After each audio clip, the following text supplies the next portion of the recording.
Kind and caring people that we are. We'll call the meeting to order. Take the roll, please.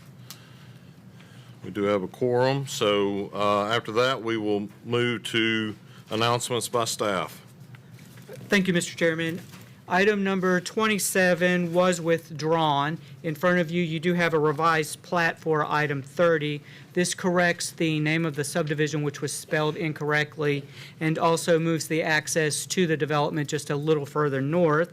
And then finally, all of the jurisdictions have approved the growth plan, and that is being sent to the state for ratification at this time. That's all I have, Mr. Chairman. Good deal. So the next step is, on the agenda, is to move into public comment period. It is a 30-minute comment period, maximum of 3 minutes each. We did have 12 people signed up on that, and unless there's objection from any of the planning commissioners, we'll allow the 3 minutes and go 36 minutes, if I can do math today. So if that's all right with everybody, we'll do 3 minutes each. We do ask you, I will try to give you a 30-minute or 30-second heads up, and so we will get that started.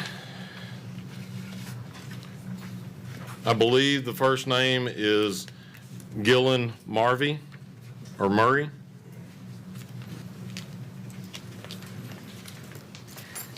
I'm Jill Murray at 7850 Whippoorwill Lane in Fernvale. My comments are about the proposed Fernvale Springs wastewater treatment and disposal system on Caney Fork Road. I have a topo map to go along with my comments. This map was emailed to you on Monday, and I brought copies with me this evening. During last month's meeting, project engineers for the Fernvale Springs Rural Retreat Development stated that there are no wells within 1,500 feet of the proposed treatment system. This is not true.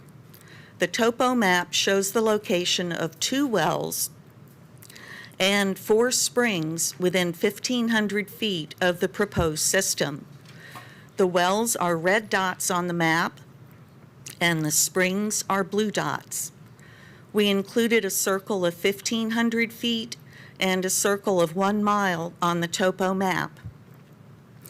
Our methodology in creating the topo map was to use TDEC's online water well viewer and the coordinates provided in the preliminary engineering report. We also did a boots-on-the-ground survey going door to door to neighbors to identify the springs. It's important to note that the springs and wells on the topo map are all used for drinking water. In fact, they are the only source of drinking water for these property owners, and I'm one of those owners. The treatment system location is in the immediate horizontal vicinity of spring and well users, and also located at a higher ground elevation than each of the springs. A shallow dispersal system like the one proposed may contaminate perched or other groundwater and subsequently any related springs. There isn't any public water source in Fernvale. If my spring gets compromised, I can't just tap onto an existing water line. It doesn't exist. I'll be on bottled water. To summarize, there are wells and springs within the 1,500-foot buffer zone. These wells and springs provide the only water source for the property owners. The proposed location of the treatment system will negatively impact members of the Fernvale community in the immediate project vicinity. I'm asking you to disapprove the wastewater treatment and disposal system on Caney Fork Road. Thank you.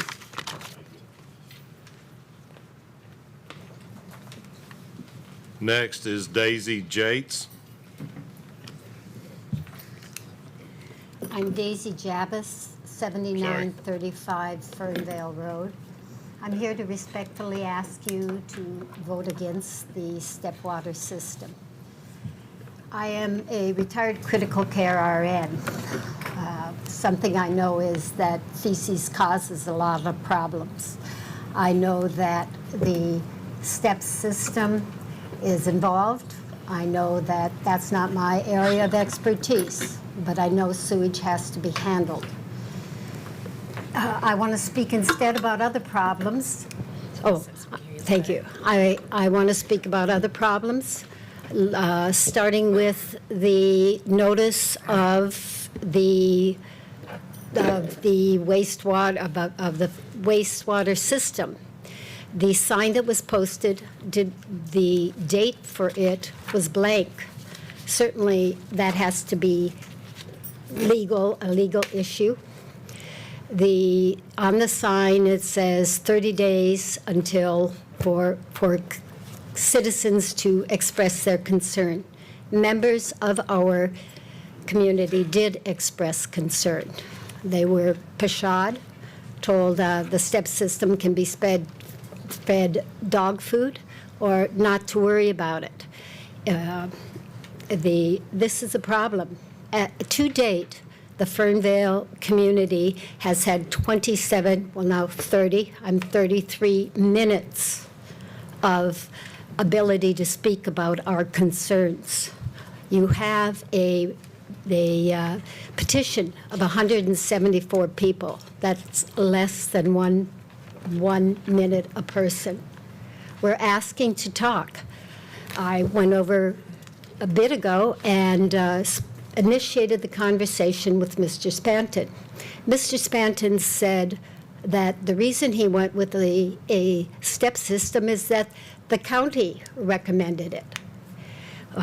There's problems in the going forward when answers aren't known.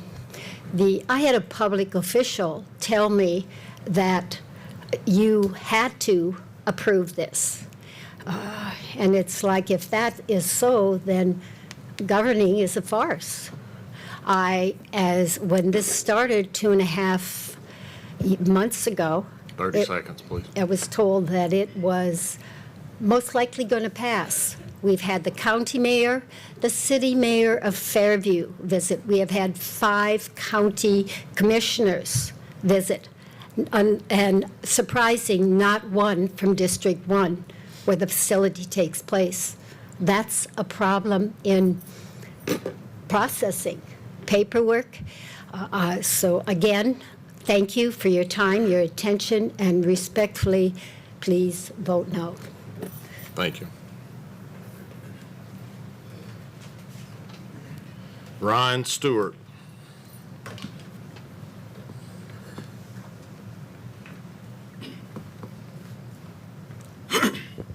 Hello, I'm Ryan Stewart. I actually work for Mr. Spanton. 5 years ago, I was introduced to Mr. Spanton from a long-time Fernvale resident who's a close friend of ours, neighbor of the governor, actually. In doing so, I got to know Mr. Spanton and found out that he's a good guy. He has a lot of care for the community and doesn't like using chemicals. I closed down a lawn care company that I had to come work for him full time. In doing so, some of the practices we use, we do not use herbicides, we don't use pesticides, we don't use anything that would contaminate the soil. If this system were to contaminate water, well, we would be contaminating our own water too, because we're on wells and springs also. So, you can't think someone would put a system in that would also contaminate their water. Something to think about. We put a lot of care into preserving the Fernvale community. Myself and my crew, we go through and pick up trash along the road. We picked up mattresses and stuff.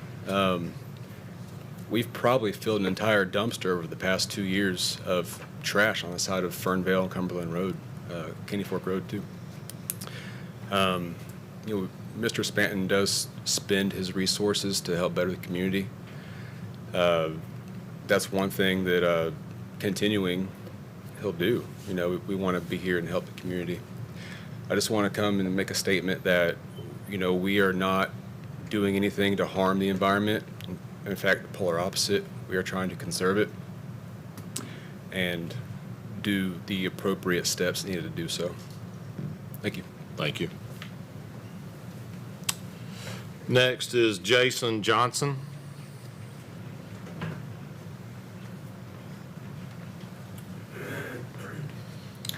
Hello, my name's Jason. I work for Mr. Spanton.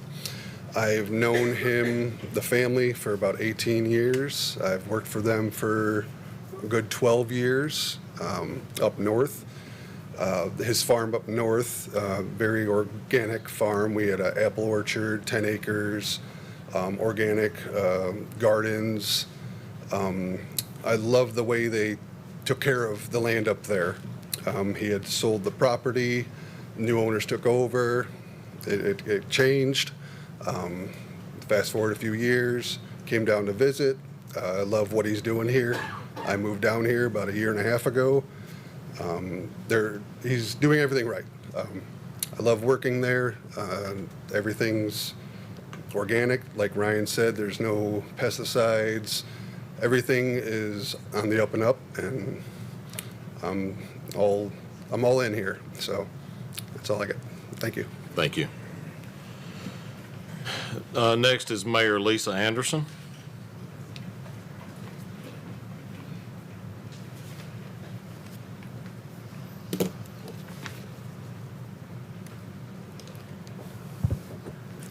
Hi, I'm Mayor Lisa Anderson of Fairview, Tennessee, 7140 Cows Creek Drive. Thank you, Board and Mr. Chair, for allowing me to speak to the Board tonight. I don't typically write down what I'm going to say, but because I know the limited time, I did that. So I am going to read to make sure that I get everything in. I chose to speak here tonight when I should be at my own BOC meeting that I run, which is happening right now. That's how important this is to me. What prompted me to come before you is to clear up rumors and mistruths that have been spread about Mr. Spanton and what he is trying to do in the Fairview, which is Fernvale, but also I feel like the Fairview community. Several weeks ago, a lady from Fernvale came to my local shipping business, and asked me to post a flyer called Trouble in the Valley. I did not post that flyer. Instead, did some investigation of my own. I want this board and everyone watching this Planning Commission meeting to know the truth. On-site sewer systems have a certificate to show, and also I have a certificate to show that I have been involved in education of these systems. If anyone up here wants me to go to any one of these systems and take a glass of and put it under the effluent, I will drink it. That's how clean it is. Mr. Spanton's on-site sewer system that has not even been built yet, but has been approved by TDEC, the state of Tennessee. After touring all of Mr. Spanton's property, I did not see any construction on the Caney Fork side of the two properties he owns. I reached out to the Water and Sewer Authority management. They assured me that there is no way that anything from this Spanton property or his on-site sewer system, once it's built, would contaminate or poison anyone's wells or springs. Matter of fact, if the claims by a few Fernvale residents were true, the Spanton's water would be contaminated as well, according to the Water and Sewer Authority. Instead, I saw a beautiful farm with many goats, chickens, lakes, and places to fish. 30 seconds, please. Okay. While I was at the Spanton farm, we rode around to see everything on a side-by-side. We stopped by their organic garden where Mr. Spanton's son and wife were gathering vegetables. They offered me a bite of some of those vegetables, which are amazing. Mr. Spanton shared with me a vision of a future rural retreat, which I think is wonderful for people who need to just get away back to nature and organics. And one thing I would like to say is that There was someone who came to my shop from the Fernvale community. I have my officer here today who witnessed the verbal attack on me for over 20 minutes. And if this family is subject to that, no wonder they're afraid to or want to stay to themselves and not reach out to the community. Stuff like that shouldn't be happening. And just think about one more thing. Would you rather have a rural retreat that is visited a few times a year, or 1,000 homes that could come in a subdivision development? Thank you. Thank you. Chris King.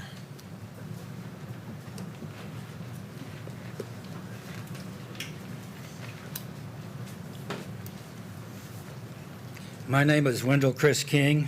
I live at 7925 Fernvale Road. I have 2,400 feet of adjoining property to the properties that the Stantons own. I am a professional engineer with a PhD in environmental engineering. Go Vols, national champions. I had sent a letter to the board. I hope you guys got this, and I'll share it with these guys. I'm going to talk about a 7 June report that came out from the TDAC that covers 360 drip irrigation treatment plants throughout the state. They have just completed a report. Since our last meeting, they've completed this report. And the report is eye-opening, mostly because out of 360 plants, they found 183 were out of compliance with discharge standards and operational standards for those types of plants. That's all across the state, since they have the permits for all of them, so they know where all of them are. 94 were considered major problems in having sewage leaving the property that was on. Then I took my report and I tried to apply what that report showed and apply it to what the Fernvale Rural Retreat is installing or are planning to install.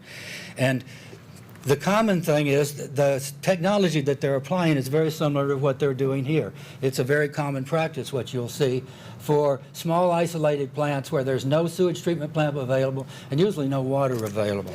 That's in common.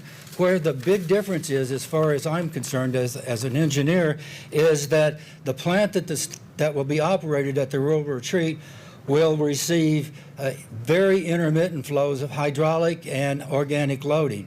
And that's the worst possible condition for those kind of plants to operate.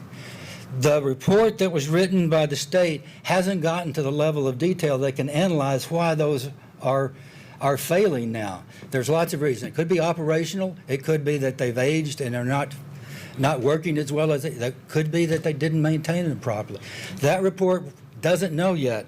But their final comment in their report was, we really need to look more before we build any more of these and approve any more of those. That's item 5 in that report. It's a 39-page report. Having flows that go from 0 for several days or some days to 10,000 gallons per day, an active organic treatment plant will not be able to adjust to those kinds of great disparities in hydraulic and organic loading. And that's the one problem I see with that. Yes? 30 seconds. 30 seconds, okay. This is about the plant. Why do we need to approve this before they've even got approval for the changes in zoning that they have to be able to do this rural retreat as opposed to the existing R5 zoning that they're in? There are many problems with this. This is just the sewage treatment plant, the Candy Fork Road and all the traffic that's going to be there, the building traffic that's going to go up that road to put up 65,000 square feet of new buildings for the 10 cabins and 299-person event center. That's not a rural retreat. I'm sorry. Thank you. We need to defer this until you get the right information to make a good decision. Thank you for your time. I appreciate it. Tony Vincent.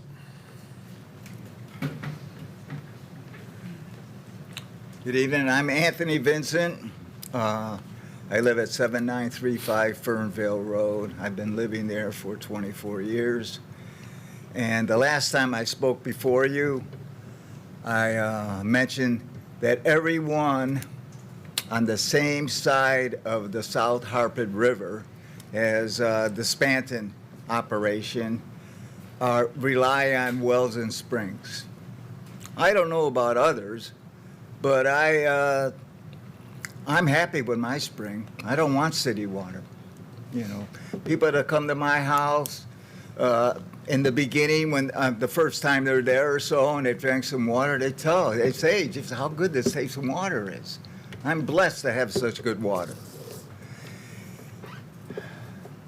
And one of our neighbors has already had his well compromised that he can't drink it anymore. And you know, what he takes out of there, he's shown us in a container, glass container. I mean, I don't know if I would even take a shower in this stuff. You know, Mr. Spanton says, well, he lives here. He wouldn't pollute his own well. Well, I don't know how long Mr. Spanton will live here. We live here, and we've been here a long time. We're not just going to live here for another 6 months or so and go to one of our other residences. So I appreciate if you all deferred this until you got more information about it. It is not a sure thing by any means that this will be successful and not pollute our wells and springs. And most of us are on springs, downhill from Mr. Spanton's operation. Thank you. Thank you. Next is Bud Carmen.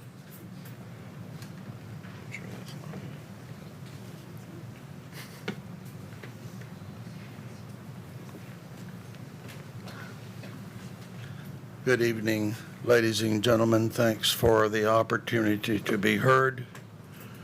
We have a building permit to build at 7544 Caney Fork Road, 7556 Caney Fork Road.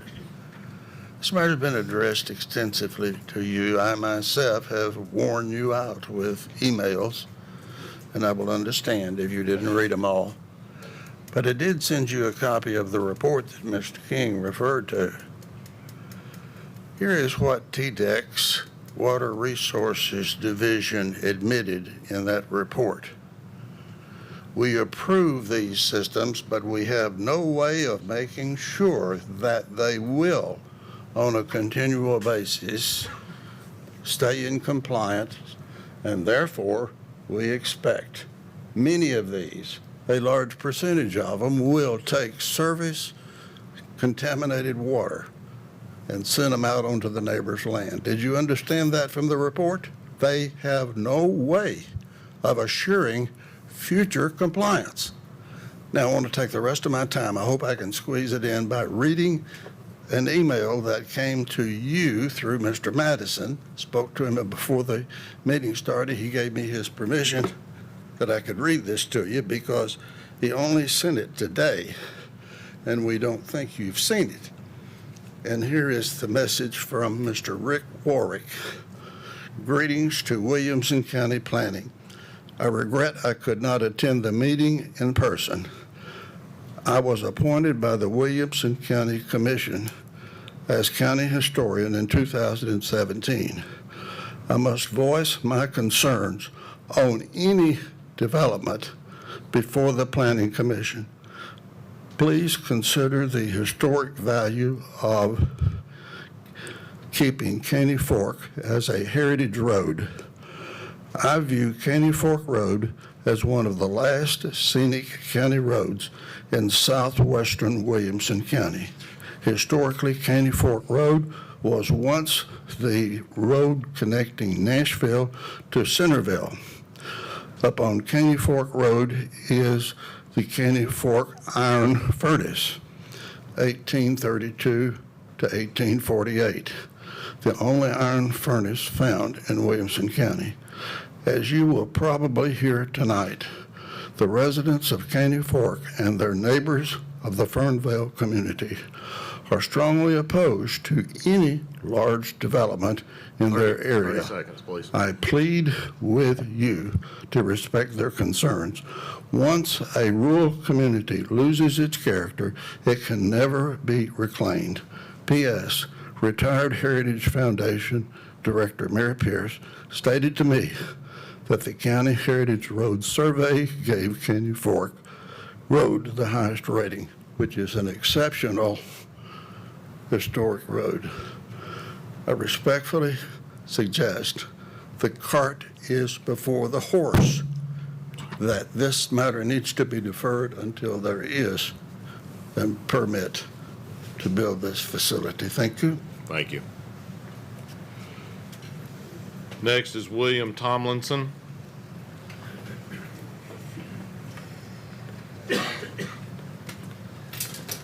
How are you guys this evening? I'm gonna try to do a little better this time, but my spring is the one that got compromised that they've been talking about, and my concern is that interferes with my way of life, my family's way of life, and my neighbors. Now, I appreciate they're clean, trying to be clean and not use sprays and chemicals, but and I'm a tax-paying citizen, so are all these guys. Aren't we entitled to enjoy our land also? That's my question to you guys. So, just like he is too, and he needs to enjoy his place too. And I'm an advocate for that as well. But, and we're in a special place, and he is too. That community is very special. I was raised there, born there, and I just wish that maybe we could relocate that system. I'm an advocate for that. I'll help even pay for it if I need to. Maybe we can just move it. It's hard for me to believe that those 2 acres are the only 2 acres out of 600 that can be suitable for that system. And I just wanted to make that point tonight. And I don't think Fairview is really relevant in Fernvale. We're really not Fairview. We're not a Fairview community. We're Fernvale. It's a whole separate deal.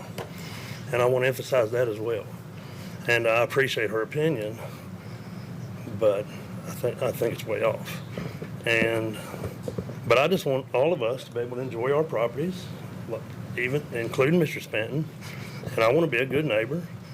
And I don't, and that's where I stand on it. I want y'all to understand that. And now I'm getting to rambling, and if somebody wants my time and can use it effectively, please take it.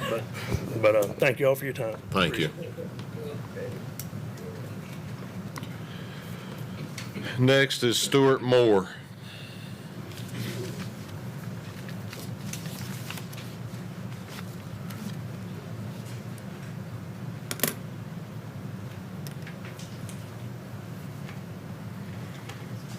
My name is Stuart Moore. I reside at 7716 Canyon Fork Road. Thank you so much for this opportunity to speak to our elected officials. I think that if I wanted to speak to Senator Blackburn or Haggerty, it would cost me $100,000 plus. This is the community level where the people, we the people, can really be heard. And to me, this issue is we the people. This is our community. And we should have a say-so in how it looks environmentally, and how it looks economically, and how everything is tied together as one living, breathing organism. We the people, this is our community. The majority of the people in that community have said, this is not the right place for this type of a facility. There are plenty of locations in Middle Tennessee that would embrace something like this. I think of Lebanon or Murfreesboro, perhaps, Laverne, maybe Bellevue. But our community is of a different character, and it's in everybody's interest, not only today, but 100 and 200 and 300 years down the road, that we retain some of the character of this fabulous Middle Tennessee countryside. I don't think that's too much to ask. I've never met Mr. Spanton. Apparently, he is well-financed. Just look at the bridge over there on Fernvale Road. That's his business. He's a businessman. Another concern of mine is that this will just be the first thing. And then there will be a subdivision, a possible annexation by the city of Fairview, who knows? And so I go back to we, the people. We should have a say-so in how our community looks. Thank you so much for your time. Thank you. Mr. Ricky Jones. I got lucky.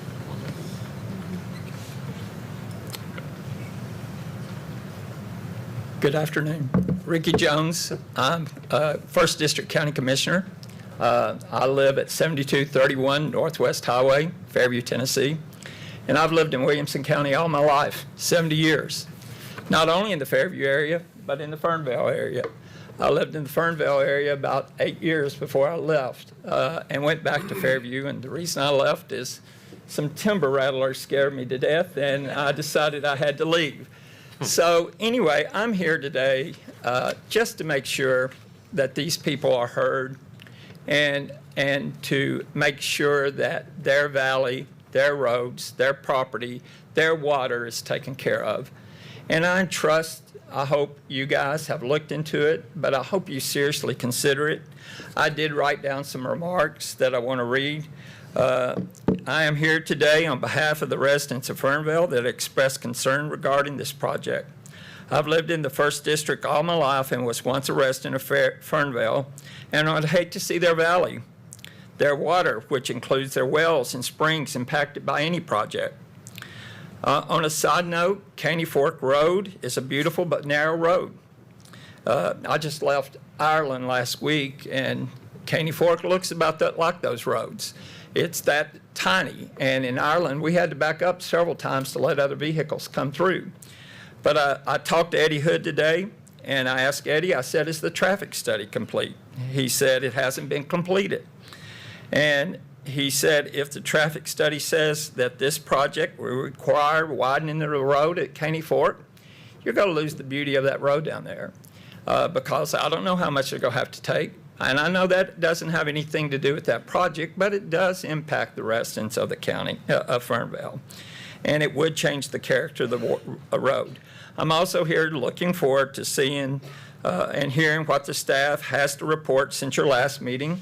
I watched the last meeting. I couldn't be here and see what is reported back. On one final comment, I watched the last meeting, and something that was said at the last meeting caught my attention. And one of the project's representatives at your last meeting said this: the treated water is clean. He then went on to say, they say you can drink it, but his words were, I wouldn't. And so I just want you to know that these residents of Fernvale, a lot of them will have to maybe be drinking that. But I think that's what was said on the YouTube channel today. Okay? Thank you. Thank you very much.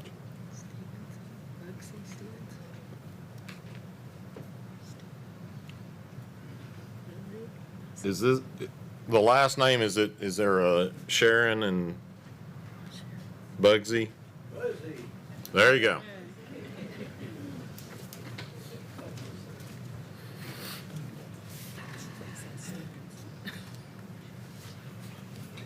Mine was cutting my finger off, I lost my way, ability to write.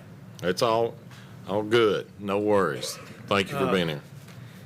Buzzy Neal, our property is 7509 Caney Fork Creek, or Caney Fork Road. And I want to speak to any change of Caney Fork Road, including what possibility of widening the road. I've enjoyed telling people for years that this road hasn't changed in however many years we've been there. Now it's 59 years. Every person we know on Caney Fork considers it their little bit of heaven and do not want it to change. I don't know of a single person on Caney Fork that would want it to change. Even the cyclists cherish such a quiet, peaceful, and picturesque route. The high bank on the upper side of the road displays the most beautiful variety of wildflowers, and I've counted 43 different varieties of wildflowers on that high bank that I've ever seen over a spring and summer. And if that road were to be changed, that would be destroyed. in the top half a mile of Caney Fork, just before it gets to Deer Ridge Road, is my favorite stretch of road out of 44 states. Thank you. Thank you. Thank you.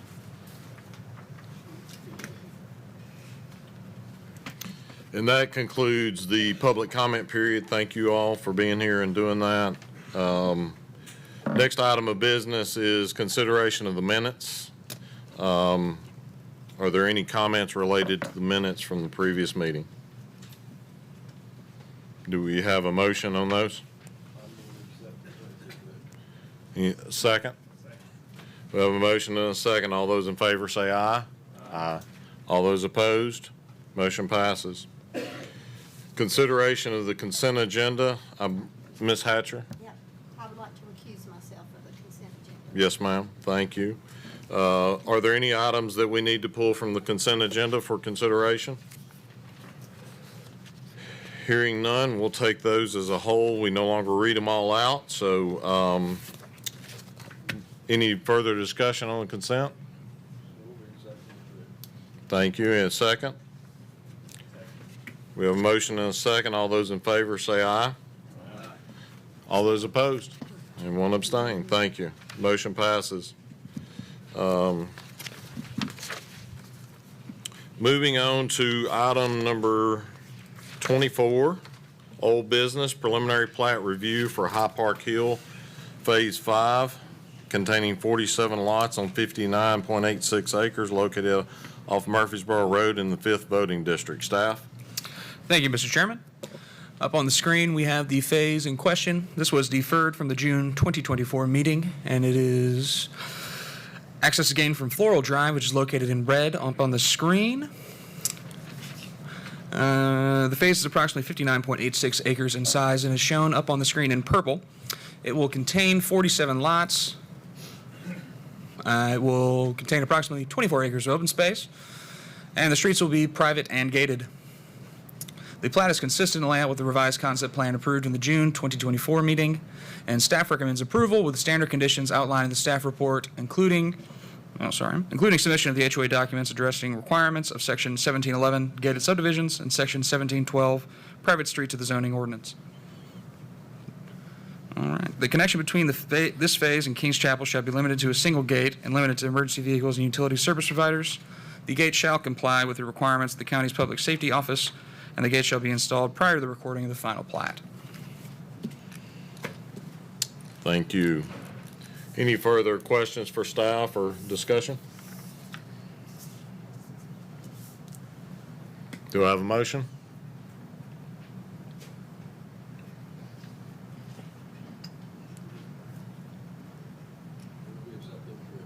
Thank you. Do I have a second? We have a motion and a second. All those in favor say aye. Aye. All those opposed? Motion passes.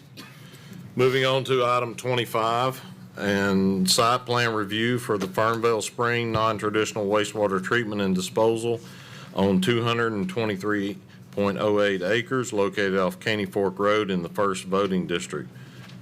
First, we'll start with the staff presentation. Thank you, Mr. Chairman. This was deferred from your June meeting. It is located on Caney Fork Road here, as you can see in the red on the screen. Property is approximately 223.08 acres in size, and the proposed treatment center will serve a rural retreat extensive use that is proposed for the property, and this system can only be used for that rural retreat extensive use. This is the treatment system here that is coming up. This is the storage pond here in red on the screen.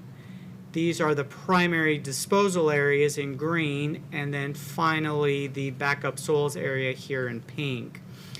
The rural retreat extensive use does require special use approval by the Board of Zoning Appeals, and at this time we have not received an application for that special use permit request. The CCN has been issued by TPUC, and the draft state operating permit has also been issued by TDEC. The DDR and DSIR have been reviewed by the county's wastewater consultant, and all ordinance standards have been met. The approval of the site plan for this non-traditional wastewater treatment and disposal system would have absolutely no bearing on whether or not the special use permit will be approved by the Board of Zoning Appeals. And then finally, staff does recommend approval of the non-traditional wastewater system with the conditions outlined in the staff report, including the posting of a performance bond for the treatment and disposal system. A couple of additional items, Mr. Chairman. At your last Planning Commission meeting, you asked staff to visit the site, and we visited the site on June the 28th. So our visit covered the entire property, and during that site visit, we noted no land disturbance permit or no land disturbance or construction on this particular property. Also, Britton Dotson from TDEC is here, and he would like to give a brief presentation to you. And also, Bo Butler with SSR, the county's wastewater consultant, is also here to answer any questions that might arise. So if you'll give me 1 second, I will get Mr. Britton's presentation up there. Thank you.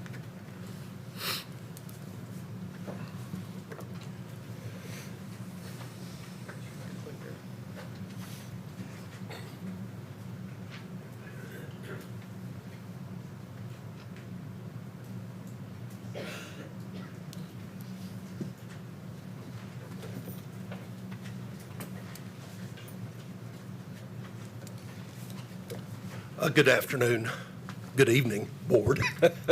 Thank you for this opportunity to be here and to speak to you on behalf of this type of wastewater management in Tennessee.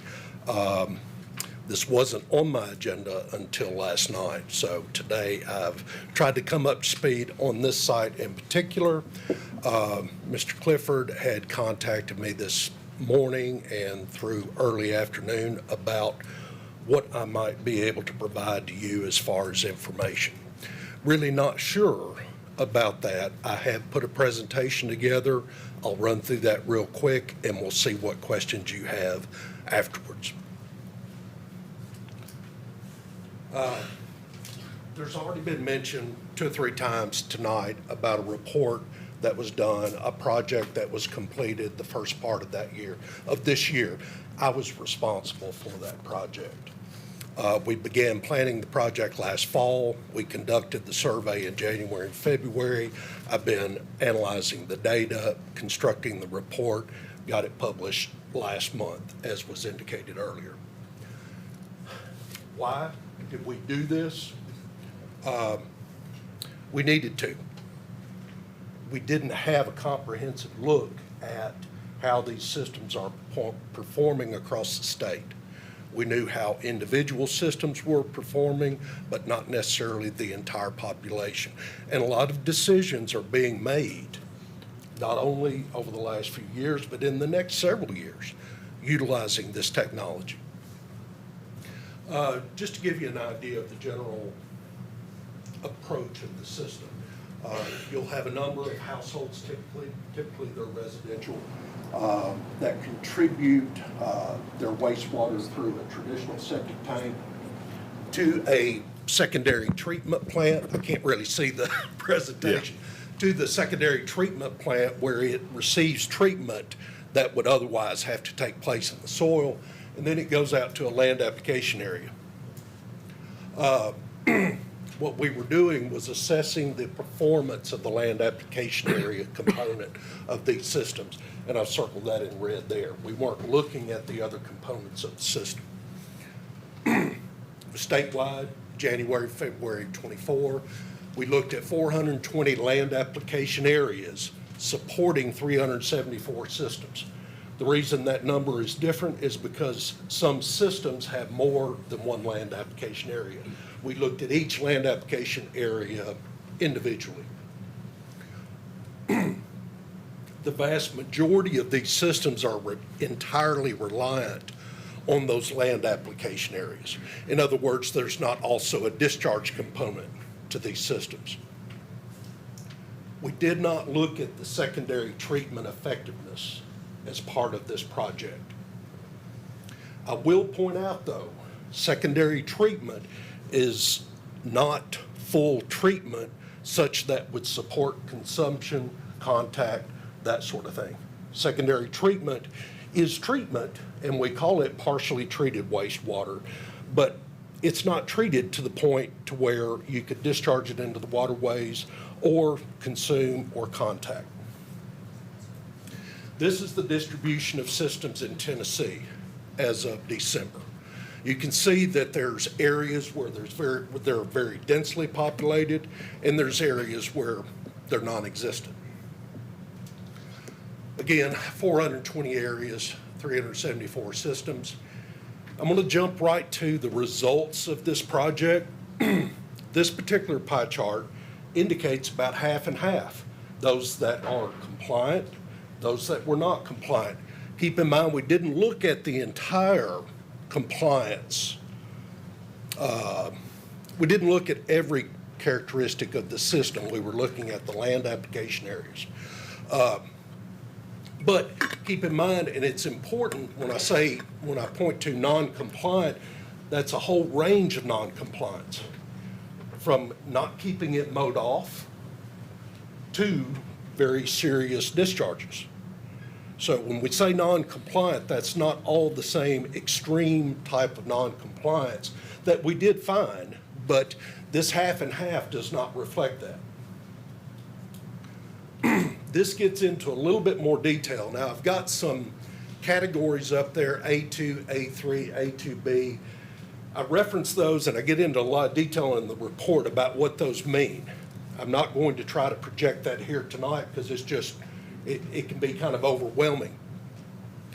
But major issues, X2, X3, A2B categories, represent about 26% of the systems that we have out there.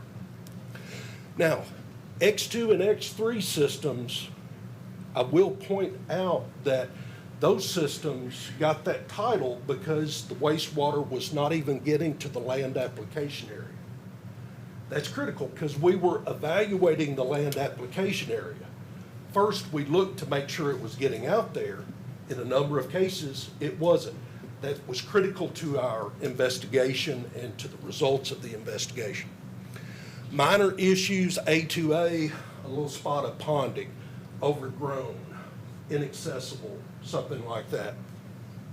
But 177, or about 50%, did not identify any non-compliance in the land application area.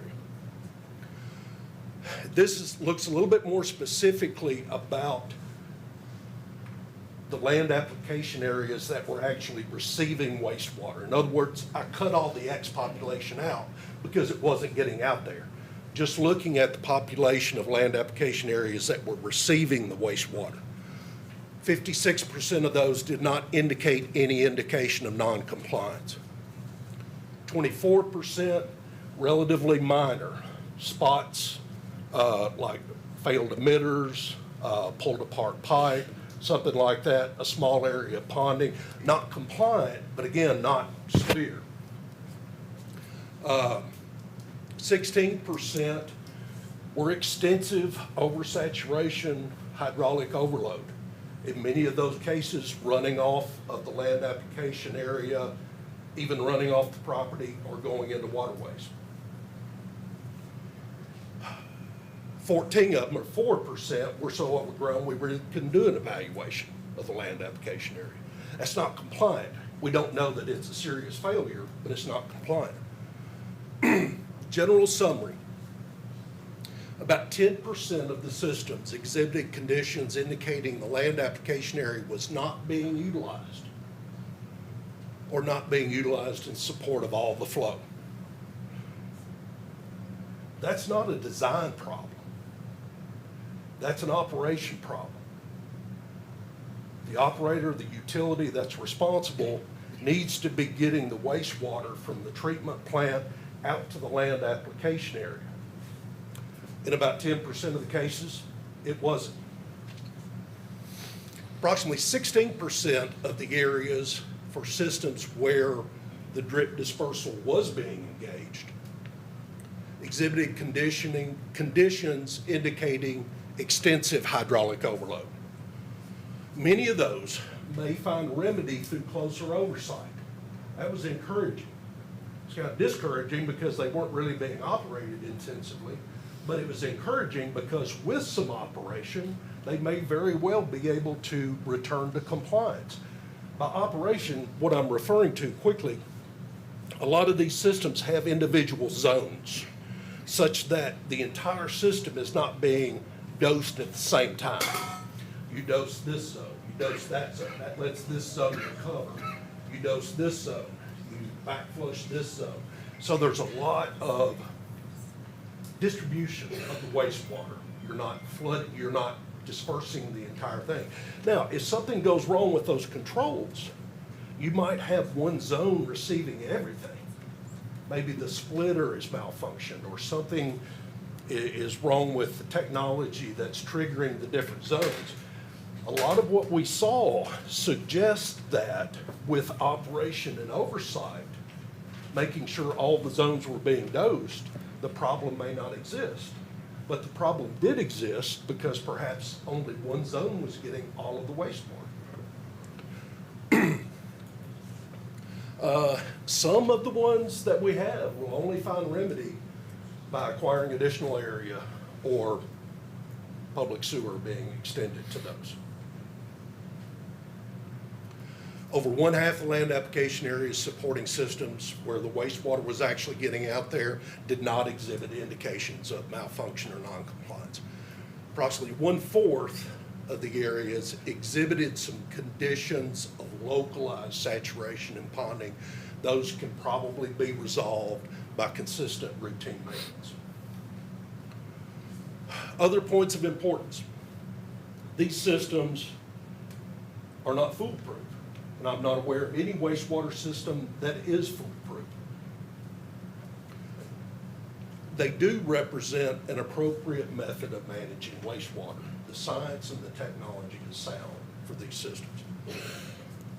The primary project finding underscores the importance of operation and maintenance.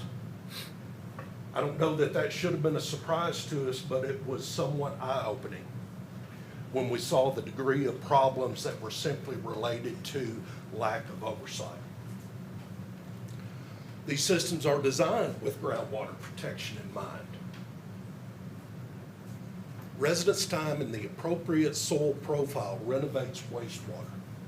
Septic systems rely on the same process and have for centuries. Status of the current application with DWR and TDEC is pending. 1, bonding requirement. 2, there's some minor modifications to the engineering plans that we're discussing with the engineer. Looking forward, land application through drip dispersal into soil has a place in Tennessee's wastewater toolbox.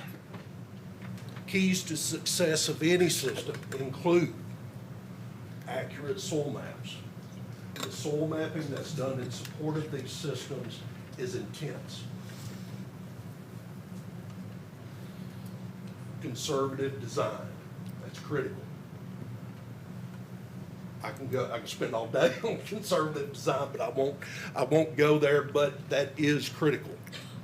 Detailed construction. In other words, making sure that what's constructed was how it was designed. If the design says this needs 1.5 acres of suitable soil, there needs to be 1.5 acres of drip dispersal network in the ground, not 1.5 acres fenced. You know, those standards have to be detailed and they have to be followed. Most important, and I think our project, our survey really supports this. I appreciate the person's comment. This is we just cracked the book on it.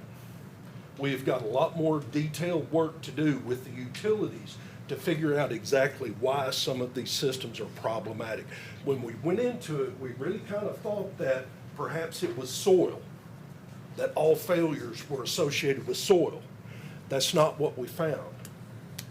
The vast majority of the problems we identified in this snapshot that we took in January and February are operation and maintenance related. I'm going to give you an example of what happens when the operator is being attentive to a problem. This was a picture I took of a home, a land application area behind a home in January. That's the land application area. You can see that it's ponded, you can see that it's flooded, you can see that the vegetation is distressed, dead in some spots, not what we want to see. That's not a good look. 6 months later, I'm back to the same site, tried to get it from the same perspective. What that operator had figured out was what was triggering the pump was a high water alarm. And the system was dosing about 600 times a day. And it was in a constant state of dose. What typically happens is you dose it and then it rests and it absorbs into the soil profile. Then you dose it again and it absorbs. In this particular case, this zone was just being hit constantly over the course of every day. So just that little modification brought this system into compliance. And it was all because that operator took the time to try to figure out what was going on. That's the kind of attentiveness that is key to the success of these systems. Any questions? That's a tremendous amount of material that we went through. I'm glad to answer any questions or come back and provide any other information, but I'm proud of the project that we did. We got, we got work to do. Utilities have work to do. It's a lot of good information that will serve to support good decisions in the future, much like decisions of your planning commission. I will note, Williamson County has had standards for these systems in place for almost the whole life of this technology in Tennessee. Williamson County and Rutherford County, through Consolidated Utility District, had the forethought to establish enforceable standards. In Williamson County, it was through the local zoning ordinance. In Rutherford County, it was through the utility district. That has really served these communities well in having those standards in place because, as I think one of the presenters intimated, we don't really have good enforceable standards in place. And our statute itself cites the deferral that the gentleman stated earlier about, yes, our approval is on here, but it doesn't constitute any assurance that the system works. That's in statute. That's not just something that we made up as part of this report. But Williamson County, when we talk to other counties, like around Blue Oval City, man, they're getting hit and they're getting a lot of development in. They don't have public sewer, so they're looking at this technology. Is it going to be able to support that? Sumner County, I went to the Planning Commission meeting. They really haven't embraced this. They haven't opened up to it. And what I tell all of them is we have some successes in Tennessee. There's successes all across the state using this technology. But those that adopted standards early on are reaping the benefits of that now. So anyway, thank you for your time. Appreciate the opportunity to talk to you. Any questions at this point for Mr. Dodson? So thank you for going through all of that. It was really helpful and informative. With knowing that operation and maintenance is so important, what is TDEC doing or what can the county be doing, to make sure these systems are operated and maintained properly? Well, I hope the first big step is identifying that as being as critical as it is.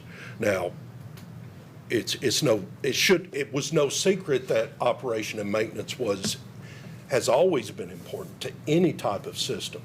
These systems perhaps early on were kind of thought of as, you just put it in and you don't really have to go out there anymore.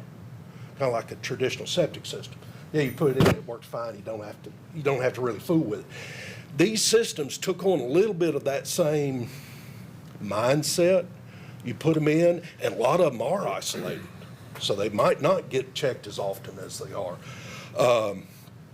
One of the things that we're going to do programmatically is to increase our rate of inspections extensively. And now, that's a staffing matter too, and workforce and that sort of thing, but this opened our eyes that they need to be tended to. And if that takes the state or the regulatory agency to go out and make those observations and say, hey, you know, we've got something going on over here. The systems that were most notably non-compliant, we sent them an email in April and said, hey, we did this survey. We want you to know you've got some systems that are notably non-compliant. We're going to come back out in a few weeks and do more of a formal compliance inspection. A lot of those were able to get those systems back to a compliant state before we made that return visit. So I'm encouraged. Again, the technology is sound. The science is sound. Using soil to treat wastewater is legitimate. You know, it's been done. It's not new.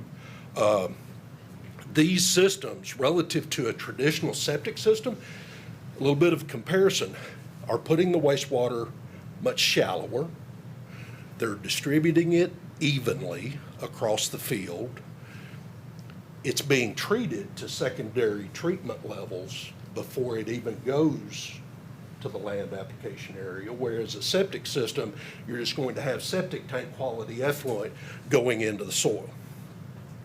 And these systems require an operating permit. Septic systems only require a construction permit. You put it in, we're out of the picture. These systems require an operating permit that keeps us involved. They have to report on the system. They have to sample at certain frequencies to make sure their treatment is where it needs to be. They're subject to state inspections. So there's a lot of difference. Both of them utilize soil to renovate wastewater. This particular approach is somewhat more intensive than a traditional septic system. Yes, sir.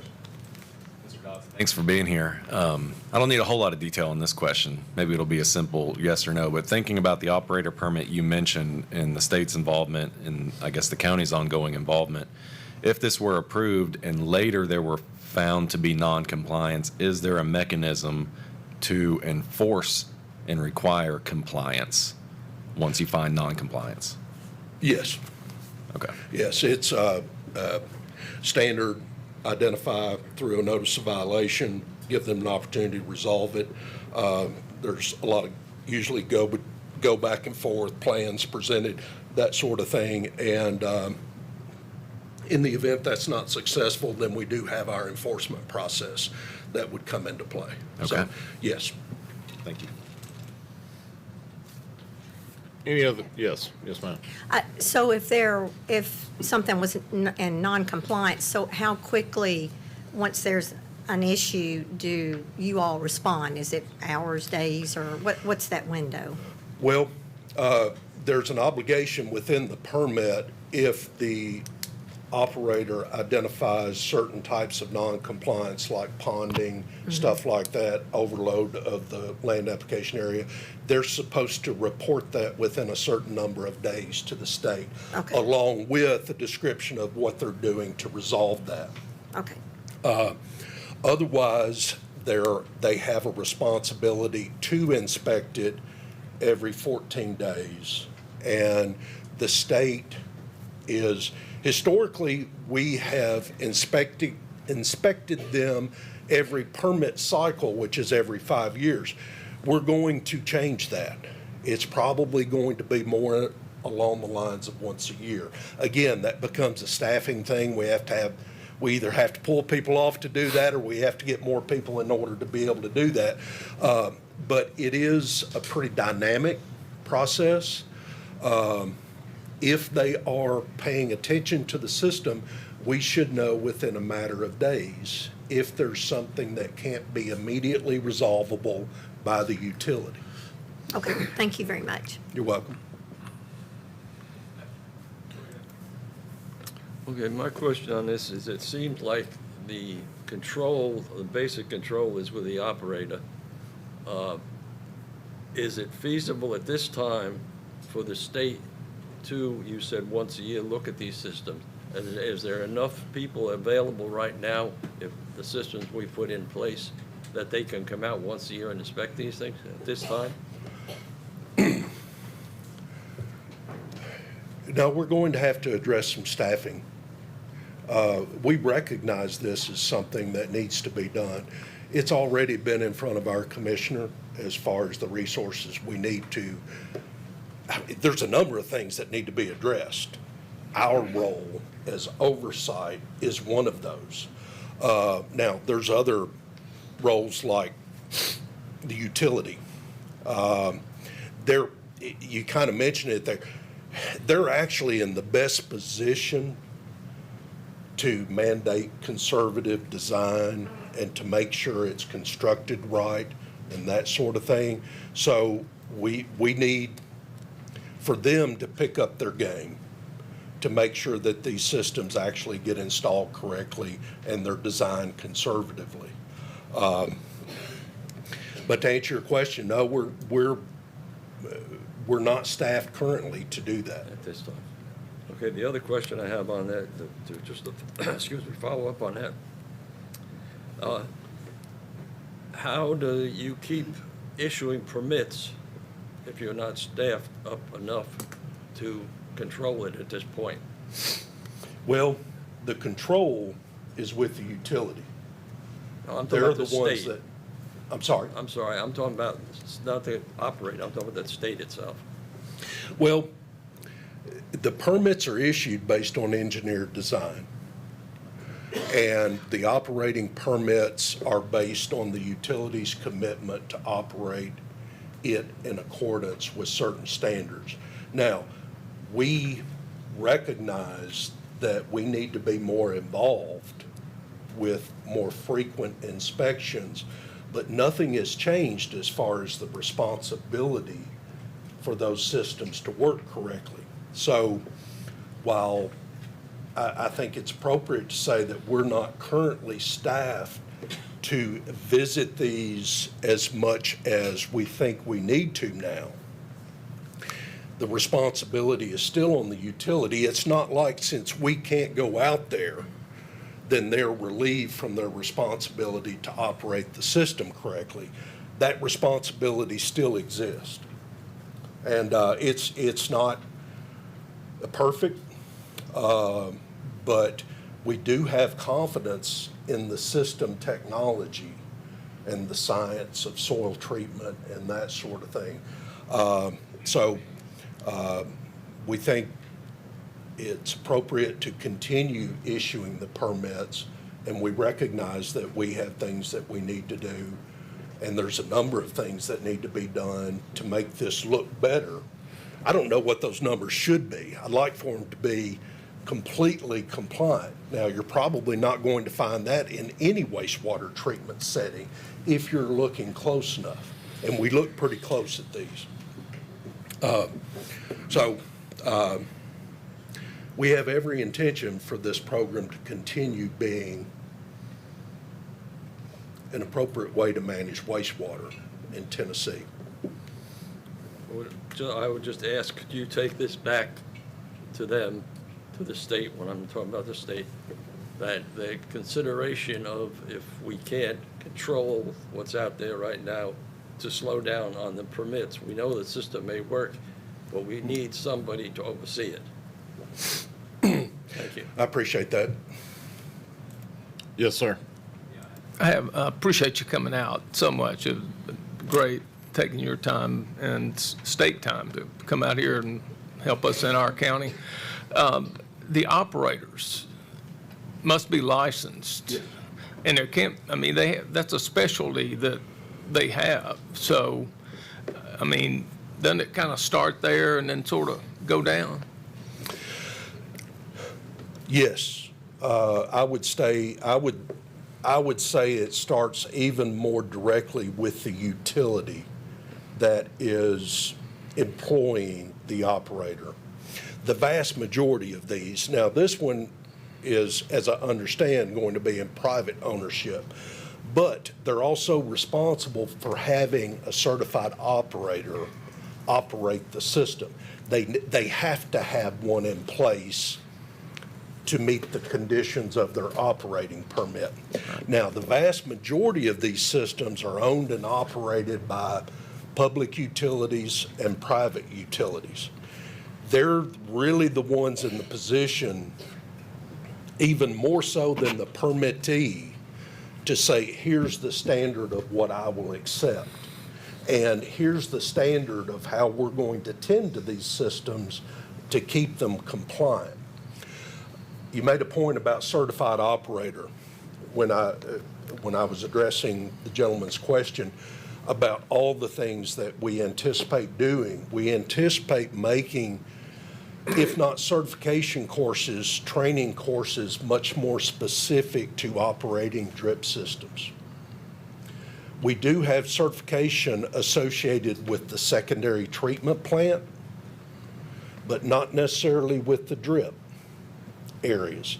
And those are very complex, and we realize that that's something that we can do, not just we, UT Knoxville Extension is also in that ball game as well.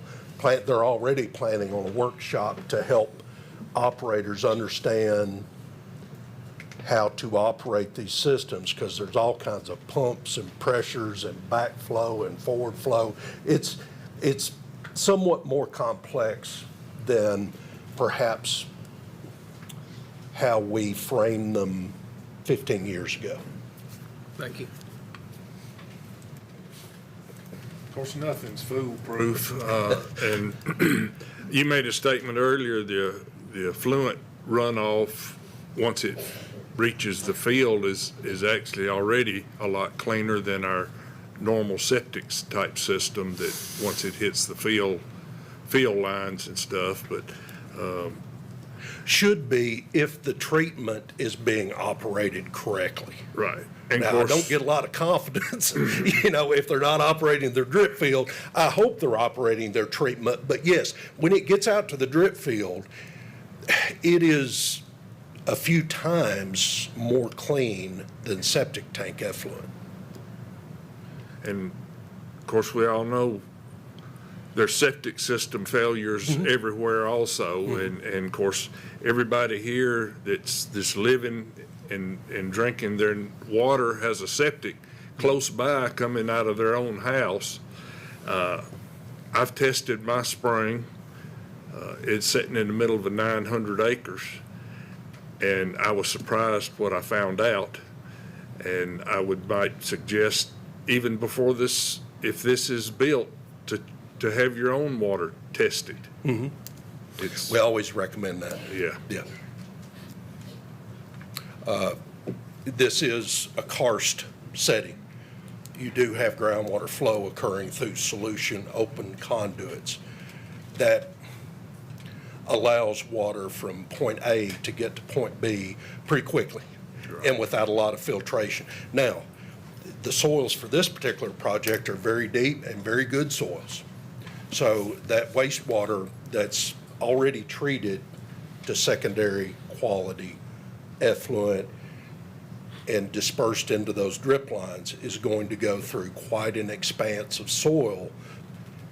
And whatever's not lost to evaporation and transpiration, you've got that component leaving that has no potential to get to groundwater. But the remainder is eventually going to percolate down and become groundwater. That's how these systems operate. That's how the cycle operates. Thank you. Yeah, thank you for your comment. And that's how a septic tank. Yes. Same thing. Yep. Right. Yep. Any other questions? Thank you for your time, and you're welcome. Thank you. We don't have any Anytime. more things we need to ask you, but thank you for being here. Okay.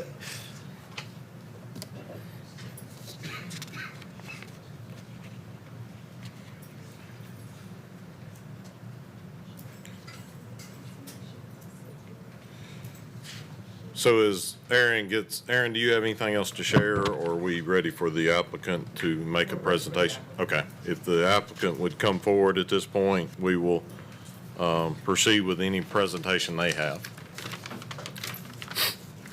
Good evening. Thank you for having me. My name is Richard Spanton Jr. I reside at 7310 Caney Fork I own the parcel at the 223 acres at 7324 that is in question here for the rural retreat. I just want to start, first of all, I'm going to try to keep this factual, not emotional, but since there's been so many emotions witnessed here last month and this month, my family deserves to be in this county as well. And I may not have lived here for 50 or 100 years, but I'll give you a little story to tell you what I am doing. I have an 11-year-old son. We struggled to get pregnant for 5 years. I'm going into a little detail. So he's my pride and joy, just like your kids are. We left a farm in Illinois. We didn't agree with some of the values in the area and decided to make the move to Tennessee. During that time period, we moved in 2018. We lived in Franklin in Williamson County, and we were looking for our perfect chunk of land. And we found it in Fernvale. And I still believe it's one of the most beautiful properties on planet Earth. So we bought that property, and off of the, talking to the guy that I bought that from, he mentioned the property next door off Caney Fork, that gentleman was selling that property, which was known in the community. If anybody wanted to buy that 223 acres, they could have purchased that property from Jack. He was 87 years old. I went to lunch with him every day, every week for a year before he would sell me the property, okay? He did not want a neighborhood on his property. He did not want a golf course, which was talked about on his property. That's not what we want either, okay? We're building a farm. People talk about the bridge on Cumberland. If you went by it, it's a beautiful bridge. I've been successful in my life. I don't know why I should be punished for putting a Tennessee limestone period-centric, somebody mentioned Ireland, but the period-centric vertical slat limestone gate fence all in the front of this property. And if you look at that gate, which has been brought up, that entry bridge that's been brought up, which was TDOT, TDEC approved, blue line, overkill bridge, if anybody goes out and takes a look at it. I spent, an extra $1 million to make it passable by fire trucks, passable by tractors, passable by whatever, and to make sure that a flood didn't take it out. So if you look at that bridge, you'll get an indication to how I do things. And I don't do things halfway. I really appreciate Mr. Britton for speaking, because what he was explaining is welcome by me. I would welcome oversight on an annual basis, not a 5-year basis. That's ridiculous, in my opinion. I would welcome anybody coming to my property and checking my water. So I'll go on to my little letter here, which I just, wrote, so you can get to know my family and what we're doing. So my 11-year-old son, my plan is that he lives here for 100 years. If he makes it to 110, I think people are living longer now. So I would no way damage or destroy the water systems that my family, friends, and guests will drink from. The water that we put on our vegetable gardens, we put 2 150-foot greenhouses, all permitted. Every barn was ag exempt permitted. Everything we've ever done has been, done properly. People have told me sometimes you got to ask for forgiveness rather than permission, right? Do things under the table. I always ask for permission. I always do.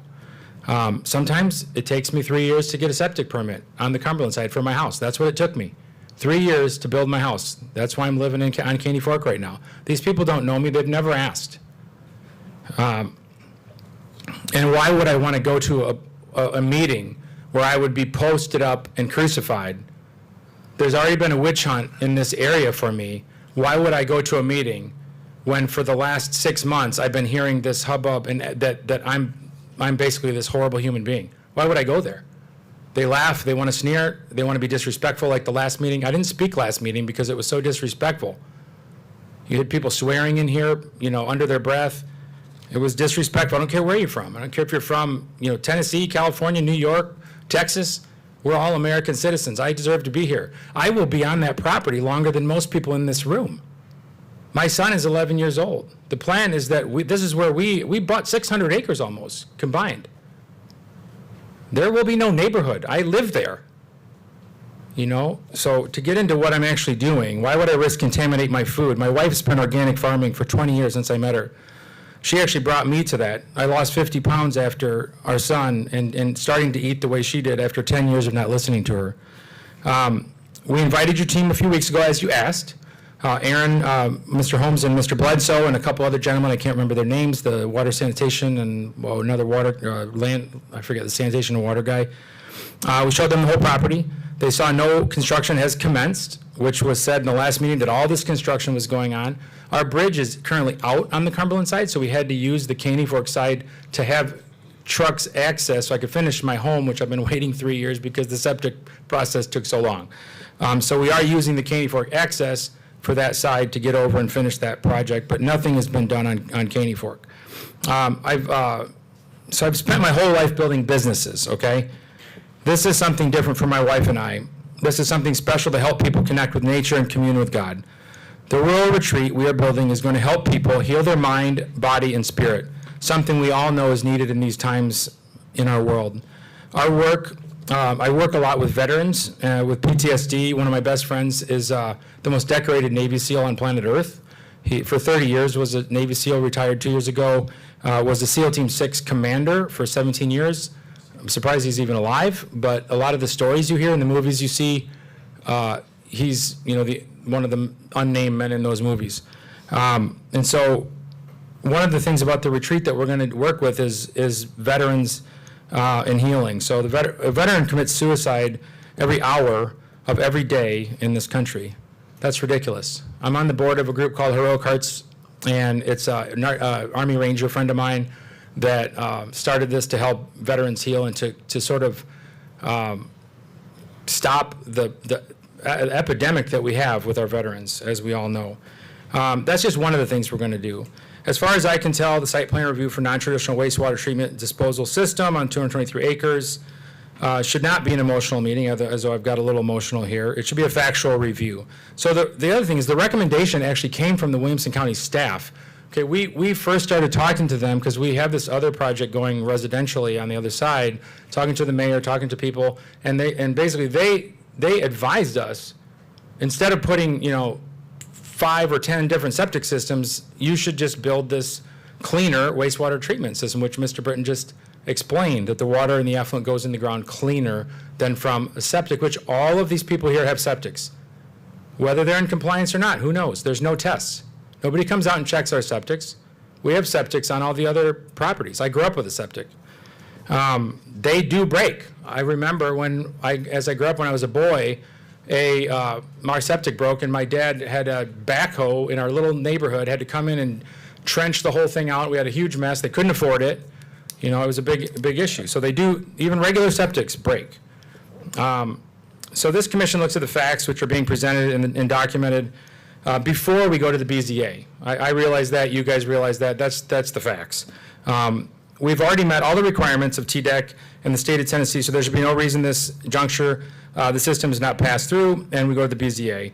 Other similar systems were passed at the last meeting. I was kind of confused because I sat in the back quiet, and no judgment, I just saw 4 or 5 systems for, one was like 600 acres, I have 600 acres, this is 223 acres, but 600 acres, 458 homes, whatever, similar system. And I was thinking, we're going to put a few cabins in an event, a gathering center basically, and a wellness center. So just to get into everybody's mind here what that is, a wellness center for me is a place where we'll have yoga, Pilates, gyrotonic, which you can Google it, and a few sauna, cold plunges, things like that. So there'll be areas where there'll be a therapeutic area. It's not Planet Fitness, it's not Lifetime Fitness.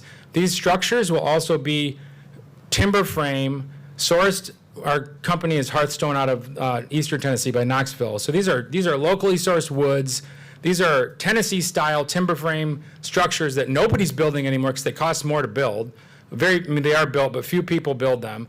These are going to be beautiful structures. And the other thing is, everybody cannot even see any of the things that are going up. That's why they thought there was construction, because I'm up at 800 or 900 feet.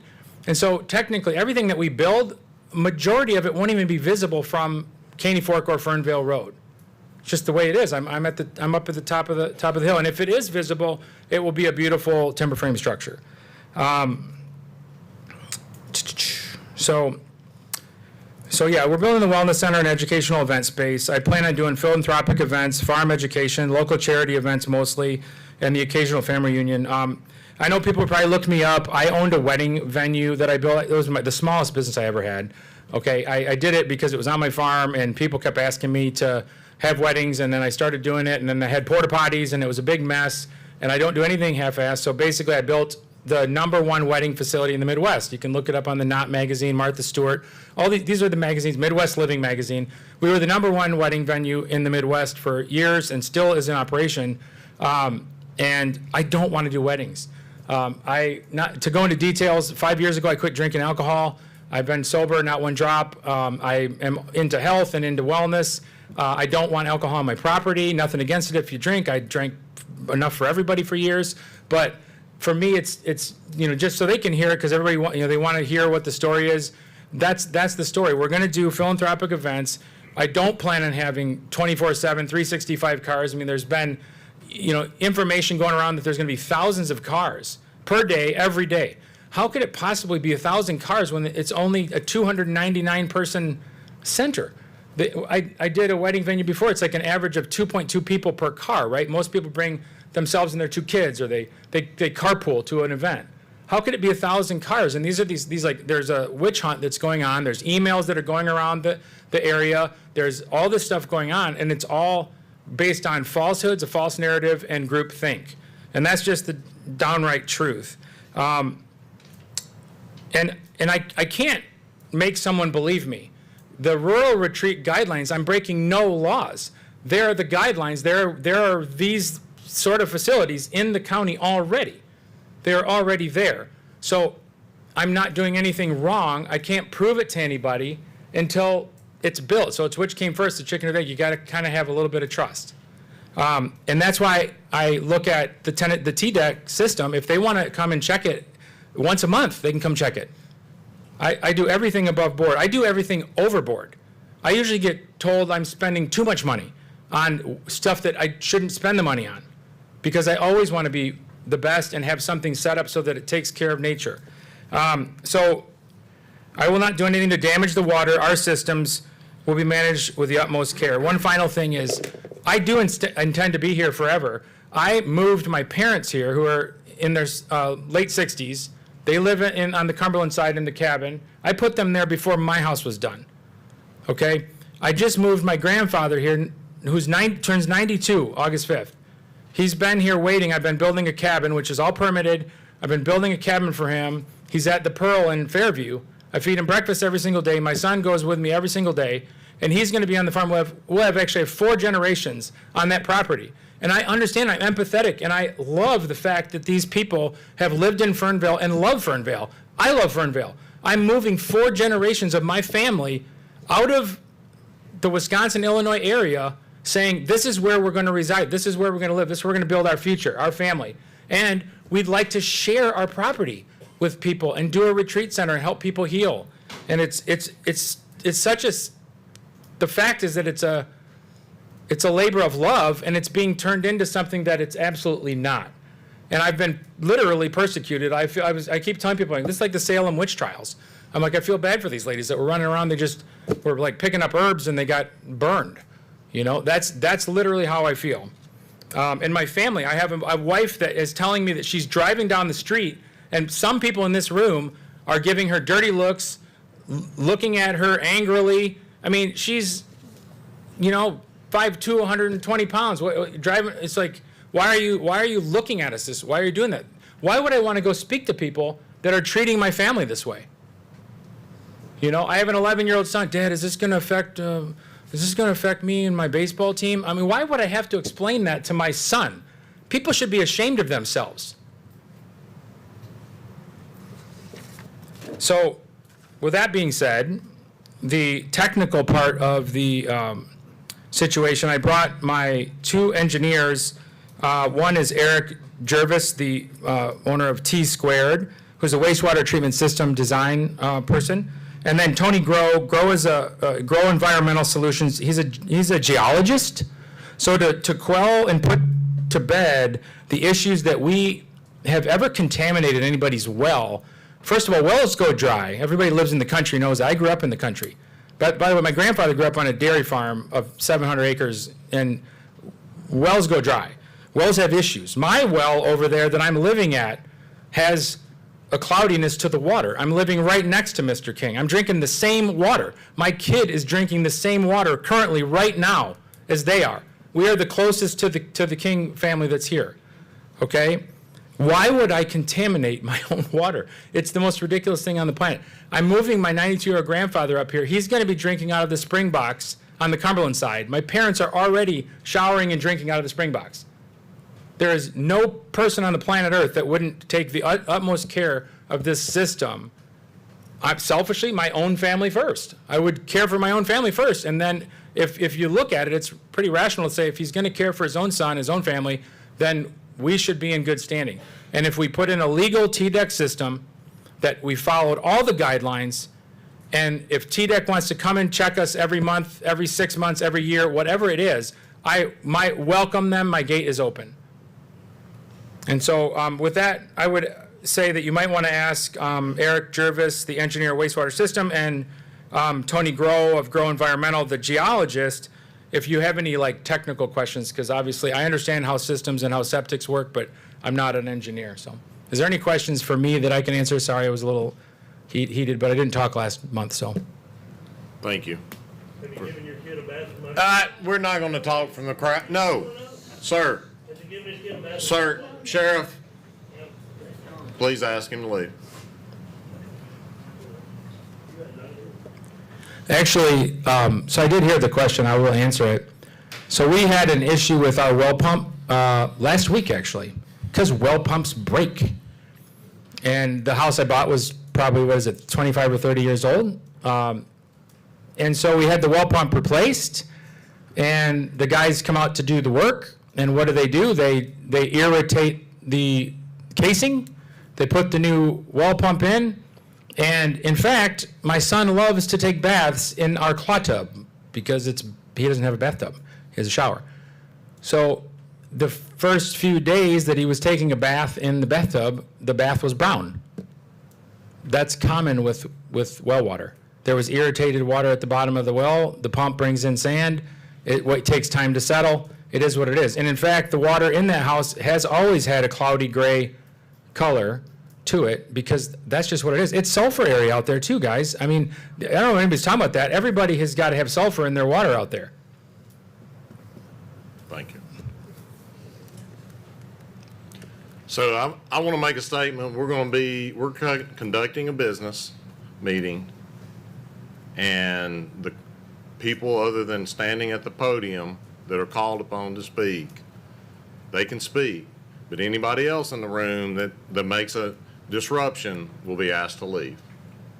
And I apologize for last month for not cutting it off sooner. I appreciate that. I was trying to be nice, but we're going to be respectful in this room. And that's the last time I'm going to say that. Or I'll clear the room and we'll finish our business. Thank you. Okay, thank you. Is there That's any all I have. Are there any questions? Anybody from the else have questions? Planning commissioners? Anything for the engineers? Thank you for being here. Appreciate that. So yeah, Tony Groh of Environmental Solutions, geologist, and then Eric are here if you guys have any technical questions from my team. Thank you. So is there any further discussion from planning commissioners?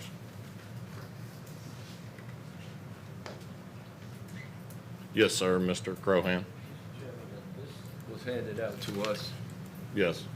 and I'm looking at where it says the 1,500 foot off of the system and stuff like that. Has anybody looked at that, or is this factual, or?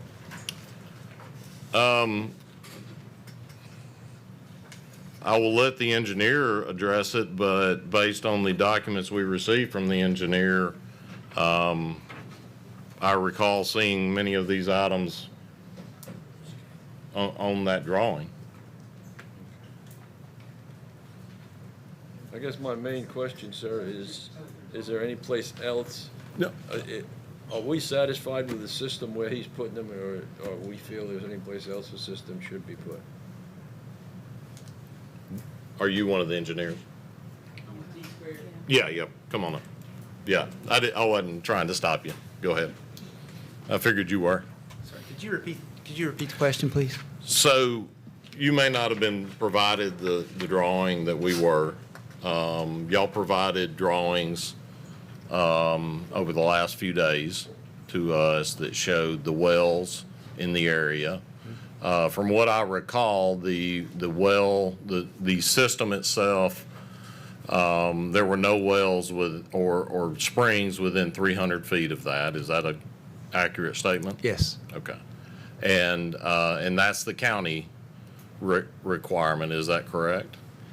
That is the county requirement, 300 feet, Yes. And TDEC, what is TDEC's requirement? 50 feet. Thank you. And so the septic system and this neighboring springs or wells are outside of 300 feet away. There's not a 1,500 feet, am I correct? That's a requirement that a DDR requirement that all wells within 1,500 feet be shown on the site plan, the wastewater site plan, but that's not the setback. Okay, thank you. I would add that the treatment facility and the proposed drip lines to be installed are all at least 300 feet from the property line. Thank you, sir. Mr. Crowan, did that answer your question? Thank you. Is there any other question or comment from Planning Commission? Do I have a motion on this item? Motion to approve it is for staff recommendation. Thank you. Do I have a second? Second.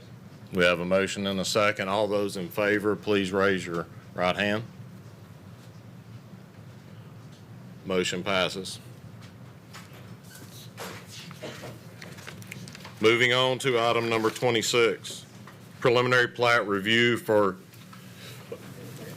Turnage Woods, large lot easement subdivision containing 5 lots on 27.37 acres located on Murfreesboro Road in the 5th voting district. Staff? Thank you, Mr. Chairman. This particular project was deferred from the June 2024 meeting.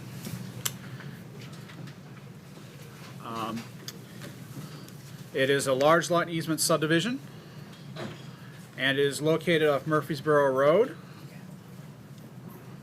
And you can see Murfreesboro Road is outlined in red. The property is 27.37 acres in size. And it proposes to create 5 lots off a 50-foot ingress, egress, and utilities easement. And you can see the easement in green on the drawing. Natural resource protection standards have been met.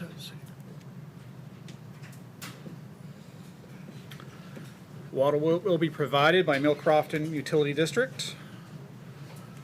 Wastewater will be handled via on-site septic systems, and staff recommends approval with the standard conditions outlined in the staff report. Thank you. Are there any questions on item number 26? Do I have a motion? Thank you, sir. And a second. We have a motion and a second. All those in favor say aye. Aye. All those opposed? Motion passes. Item 27 was withdrawn. Moving on to non-residential site plan. Item number 28, site plan review revised for Cox Lad Treatment Facility for Burns subdivision, non-traditional wastewater system on 169.31 acres located off Patton Road in the 5th voting district. Staff? Thank you, Mr. Chairman. This site is located off Patton Road, and there you see Patton Road in red. The property is approximately 169.31 acres. It will serve a 272 lot major conservation subdivision that's planned for the property. There is floodplain and waterway natural area on the property, but the wastewater facilities will not impact them. In red, you see the storage pond. In green, you see the primary disposal areas. The natural resources standards have been met. The CCN has been issued. The draft SOP has been issued. The DDR and DSIR has been reviewed by the county's wastewater consultant. Ordinance standards have been met. And the site plan for the wastewater system for this property was approved in 2021, and it will be voided should this revision get approved. And staff recommends approval with the conditions for the wastewater treatment system as outlined in the staff report, including the posting of a performance bond for the treatment and disposal area. Thank you. Any questions on item number 26? 28, sorry, my bad. Do I have a motion? In favor, say aye, please. All those opposed, motion passes. Preliminary plat review for Archer Springs subdivision, large lot easement subdivision containing 4 lots on 33.7 acres located off Bennett Hollow Road in the 2nd voting district. Staff. Thank you, Mr. Chairman. This property is located off of Bennett Hollow Road, shown on red on the screen. The property is approximately 33.7 acres and will be a large lot easement subdivision. There are 4 lots proposed, which you can see numbered on the screen, and will gain access from a 50-foot ingress-egress utilities easement shown in green on the screen. Building envelopes have been separated by 200 feet as no fire hydrants are proposed.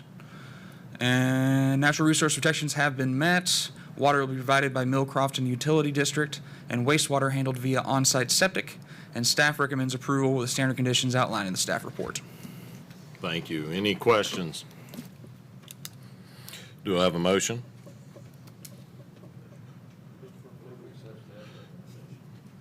We got a motion, we got a second. Do I have a second? We have a motion and a second. All those in favor say aye.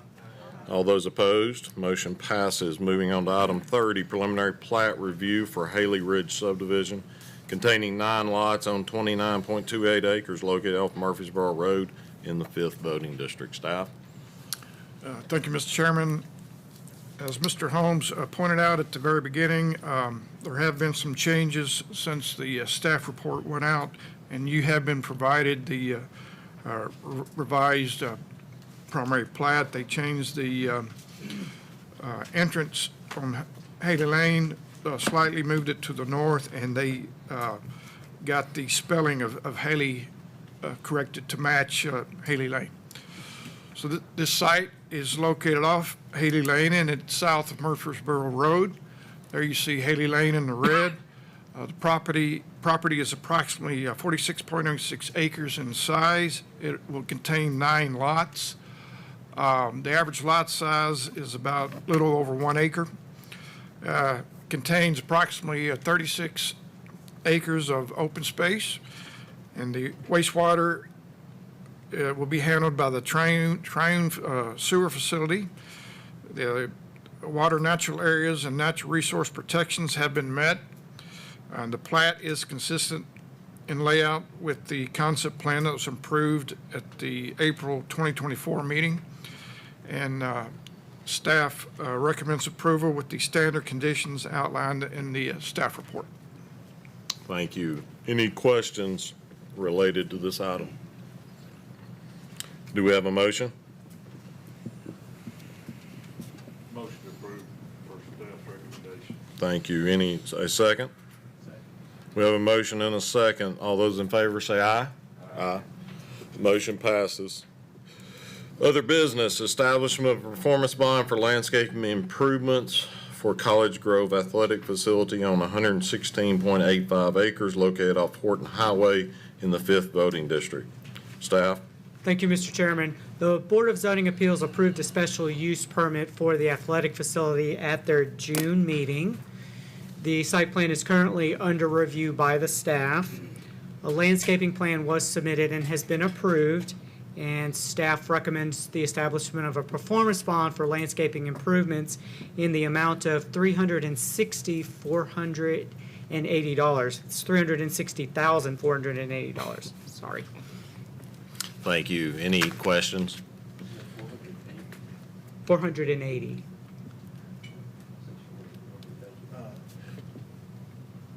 Is it the? 360,480. Yes, that's. 300, yeah. $360,480. I will get it out eventually. Any questions? Motion? Second? We have a motion and a second. All those in favor say aye. Aye. All those opposed? Anything further? Do we have a motion to adjourn? Motion. There we go.